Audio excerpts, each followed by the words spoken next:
Bonjour, bonsoir, ça dépend de l'heure à laquelle vous allez nous capter chez vous. Chers amis, frères et sœurs, dans le Seigneur Jésus-Christ, l'honneur est encore pour nous aujourd'hui de nous rencontrer devant vos petits écrans pour pouvoir poursuivre notre petit sujet que nous avions débattu dernièrement sur l'usage du sang. L'usage du sang dans la foi des chrétiens, parce qu'il y en a qui invoquent le sang dans leurs assemblées, dans la prière, ils invoquent le sang et autre chose. Alors voilà, nous revenons aujourd'hui un peu pour apporter la lumière, parce qu'en tant qu'enfant de Dieu, vous ne devez pas avoir peur et honte de la lumière, parce que la lumière vient progressivement. La lumière vient au fur et à mesure. Vous pouvez faire certaines histoires par ignorance, mais soyez toujours disposés à suivre la vérité dès qu'elle arrive. Acceptez la lumière dès qu'elle vous est présentée. Elle peut vous être présentée par une autre personne que moi, mais si c'est la vérité, nous n'avons pas d'armes contre elle, nous n'avons qu'à dire Amen en l'acceptant. Alors, c'est ainsi que nous revenons aujourd'hui. Mais d'abord, une moindre petite présentation. Nous sommes sollicités par des chaînes en ligne, c'est-à-dire des chaînes en ligne, c'est-à-dire des chaînes sur YouTube, comme vous le savez. La première chaîne qui nous avait sollicité, c'était la chaîne Danny Sean, qui est une chaîne en ligne, qui nous avait publié pour la première fois. Et aujourd'hui, n'est-ce pas, nous sommes sollicités par une autre chaîne en ligne qui est intitulée True Seed, ce qui veut dire en français la véritable sémence. Alors c'est aussi une autre chaîne en ligne. Nous sommes là, des simples ministres, nous ne pouvons pas décliner les appels quand ils arrivent de tous côtés. Alors nous avons accepté, c'est ainsi que nous sommes venus. Alors ce que nous vous demandons, c'est de vous abonner très massivement à ces deux chaînes. Le premier qui est True Seed, c'est-à-dire la véritable sémence. Et puis vous devez aussi vous abonner sur votre chaîne, n'est-ce pas, Sean TV, Danny Sean TV, voilà, Danny Sean TV, parce que cette chaîne-là nous avait aussi rapprochés afin de pouvoir dispenser la parole du Seigneur. Alors, le sujet était sur l'usage du sang. L'usage du sang, la pratique du sang, c'est presque la même chose. Hier, la chaîne Sean TV, ou encore Danny Sean TV, avait publié sur un petit sermon, juste un petit sermon, je peux dire un extrait sur les sangs, mais aujourd'hui, nous venons continuer. Vraiment, chers amis, je vous appelle massivement à vous abonner, à liker, n'est-ce pas, les vidéos, mais aussi à laisser vos commentaires, pourquoi pas vos suggestions et vos questions. Nous serons toujours dispo aux mesures que le Seigneur va nous donner pour pouvoir vous éclaircir sur le point hermétique de votre foi, pour que cette foi-là devienne aussi une foi propre, une foi complète, exacte, qui attend, n'est-ce pas, l'avènement du Seigneur Jésus-Christ, parce que vous devez être sauvés. Ça devrait être le premier de vos soucis. Alors, encore une fois de plus, je vous salue. Aujourd'hui, nous venons sur la question du sang. La question du sang, nous allons juste débattre ou en parler dans 10 minutes. Ça ne sera pas trop. Nous disons sur le sang ceci. Lorsque nous observons les gens, les religieux, des chrétiens entre guillemets, nous trouvons des gens en train, dans leurs réunions, dans leurs assemblées, avant toute autre chose, dans des prières qu'ils appellent les prières d'adoration et autres, les gens commencent par invoquer le sang. Vous allez trouver celui qu'on appelle les modérateurs, même si les modérateurs n'existent pas dans la doctrine du Seigneur, le terme qui est utilisé, c'est le président. C'est lui qui préside, parce que quand vous prenez Romains, je commence déjà avec les passages, parce qu'il faut éclairer. Quand vous prenez Romains chapitre 12, à partir du verset 7 jusqu'au verset 9e, l'apôtre Paul parle. Il dit, ainsi comme des bons dispensateurs des grâces de Dieu, celui qui est appelé au ministère doit s'attacher à ce ministère. Et que celui qui est appelé à l'évangile puisse s'attacher à l'évangile. Et aussi que celui qui préside le fasse avec zèle. Donc, vous comprenez qu'on parle de celui qui préside et non de celui qui modère. Parce que modérer veut dire autre chose. Et la théologie nous a emporté comme ça. Et voilà, aujourd'hui, nous avons des modérateurs à la place des présidents des réunions. Ça, c'est déjà quelque chose qu'il faudra corriger si vous aimez vraiment le Seigneur. Et puis, j'entre maintenant dans le vif de la chose. Donc, quand ils s'assemblent là, le président c'est lui qui va donner les requêtes, il va dire, demandons le sang de Jésus, invoquons le sang de Jésus. Alors là, les gens vont regarder en direction du ciel pour recevoir le sang. Mais où est-ce que vous mettez le sang en question? Est-ce que ce sang-là est suspendu dans le plafond? Parce que avant de voir le ciel, vous êtes dans une salle ou dans un hangar où vous ne voyez pas directement le ciel. Vous regardez l'étoile. Alors, maintenant, comment est-ce que vous pouvez invoquer le sang en regardant même le ciel? Là, je ne sais pas si c'est par l'impulsion de l'Esprit Saint. Donc, nous devons faire des histoires correctement, telles que le Seigneur lui-même l'a ordonné. Alors là, on cherche le sang. Mais quel est le sang que l'on cherche? C'est ce sang-là, c'est le sang rouge de Jésus. Ou c'est quel sang? Non. Pour parler de ce sujet, nous voudrions d'abord aller dans la loi de Moïse. Nous devons rentrer dans l'ombre. Parce que avant de parler du Seigneur, chaque chose que nous devons voir avec Jésus, nous devons d'abord nous poser la question, l'origine, c'est quoi? L'origine du sang n'est pas dans la nouvelle alliance. L'origine du sang, c'est dans l'ancienne alliance. Alors, dans l'ancienne alliance, là-bas, déjà dans Genèse chapitre 9, au verset 4e, Dieu ordonne, recommande à Noé, à ses enfants, de ne point ou de ne pas faire usage du sang, c'est-à-dire de ne pas en manger. Alors, nous quittons de là, nous passons par Lévitique chapitre 7 au verset 26. Dieu est en train d'enfoncer la même loi. Parce que cette fois-ci, dans Lévitique, la loi de Moïse est venue. Là, c'était avant la loi. Et maintenant, quand la loi arrive dans Lévitique, Dieu donne encore le même temps. Il dit au peuple d'Israël, vous devriez vous garder de l'usage du sang, c'est-à-dire d'en manger. Vous ne devez jamais manger le sang. Mais le verset ou le chapitre clair dans tout ceci, que beaucoup de gens utilisent comme soubassement pour défendre aux gens l'usage du sang, soit de la transfusion, soit d'en manger, c'est Lévitique chapitre 17, du 10e au 14e verset. Là où Dieu dit, vous ne mangerez pas une espèce quelconque avec son sang. Pourquoi? Dieu se justifie. Il dit, car l'âme de chaque espèce se trouve dans son sang. Alors, si vous consommez le sang d'une espèce, vous avez aussi consommé son âme. Alors, je ne voudrais pas que vous puissiez faire comme cela, car celui qui va consommer le sang d'une espèce quelconque sera retranché du milieu de son peuple. Là, c'est la question qu'il faut se poser. Les amis qui utilisent aujourd'hui le sang, c'est-à-dire qui font soit la transfusion, soit qui mangent le sang, est-ce que vous les avez déjà vus être retranchés du milieu de leur peuple comme Dieu a écrit? Nous n'avons jamais vu ça. Donc vous comprenez que cette écriture ne concerne pas le sang physique.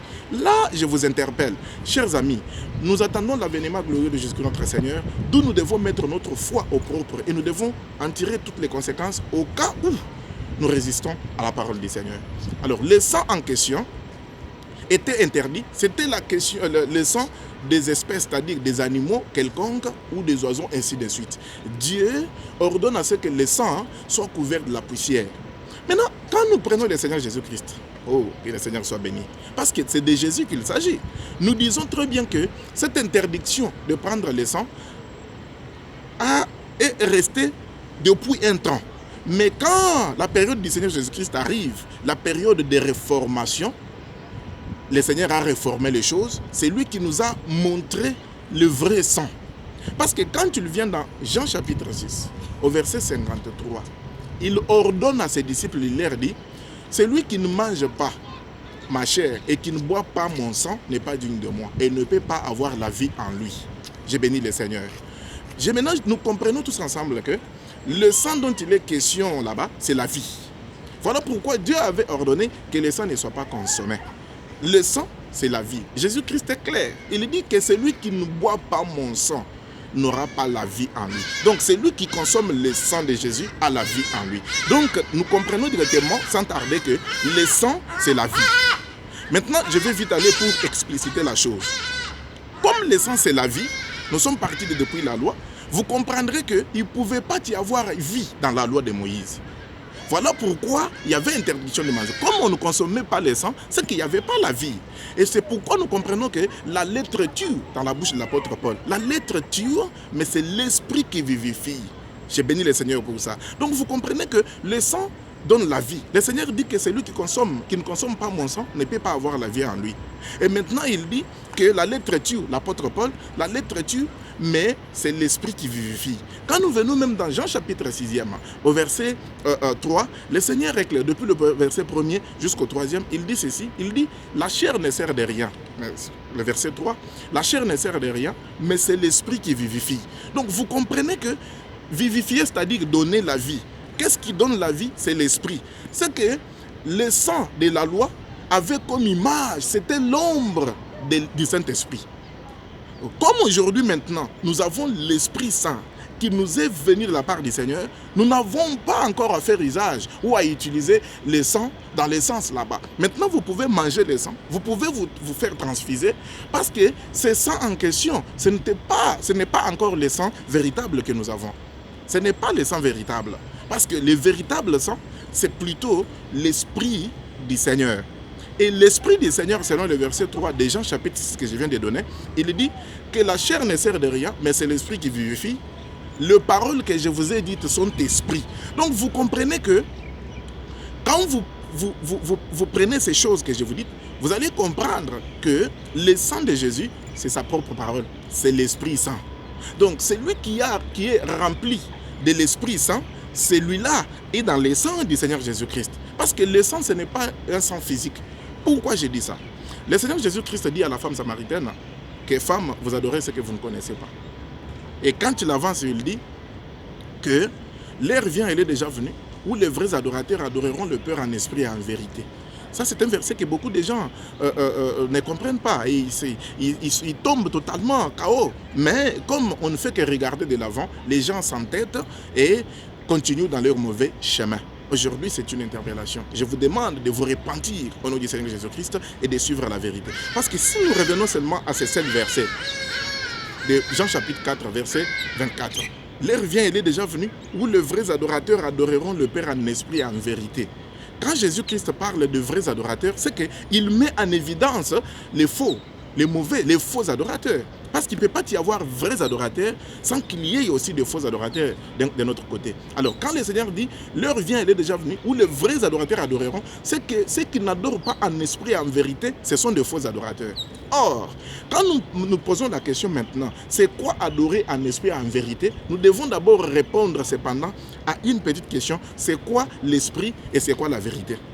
Or, l'esprit et la vérité, vous ne pouvez pas les dissocier, c'est la même chose. L'esprit et la vérité, c'est la même chose. Et le Seigneur dit que les vrais adorateurs vont adorer le Père en esprit et en vérité. Or, quand nous posons la question, c'est quoi l'esprit? Vous n'allez pas répondre parce que ce n'est pas donné à tous. Surtout à ceux-là à qui le Seigneur a fait la grâce de pouvoir comprendre ces choses. Et si vous vous humiliez, vous allez aussi entrer dans la grâce. Le Seigneur va se montrer, le Seigneur va vous faire sa grâce et vous arriverez à connaître. Vous savez ce que l'apôtre Paul dit? 1 Timothée chapitre 5, l'apôtre Paul, chapitre 2 plutôt. L'apôtre Paul dit ceci à partir du verset 3. Il dit que ceci est bon et agréable envers Dieu notre Père, qui veut que tous les hommes soient sauvés et arrivent à la connaissance de la vérité. Donc vous comprenez que les soucis majeurs de Dieu, ce n'est pas que les humains s'achètent des immeubles, des avions, des voitures et qu'ils aient beaucoup d'argent dans le banque, mais les soucis majeurs de Dieu, c'est que les hommes soient sauvés. Et pour être sauvés, il faut passer par la connaissance de la vérité. Donc si vous ne passez pas, vous ne pensez pas à vous interroger pour obtenir la vérité, connaître la vérité, mon frère, ma soeur, je vous regarde tout droit dans les yeux pour vous dire, vous allez tout droit dans la perdition sans le savoir. Alors dès aujourd'hui, commencez déjà à un peu vous remettre en cause, parce que c'est en vous remettant en cause que vous parviendrez à connaître la vérité. Parce que l'apôtre Paul dit, si quelqu'un se considère sage, qu'il devienne d'abord fou afin de devenir sage. Alors si vous ne vous remettez pas en cause, mais vous vous considérez toujours sage, vous allez mourir dans votre ignorance. Alors je reviens maintenant pour dire que l'esprit, c'est la définition est donnée par le Seigneur lui-même.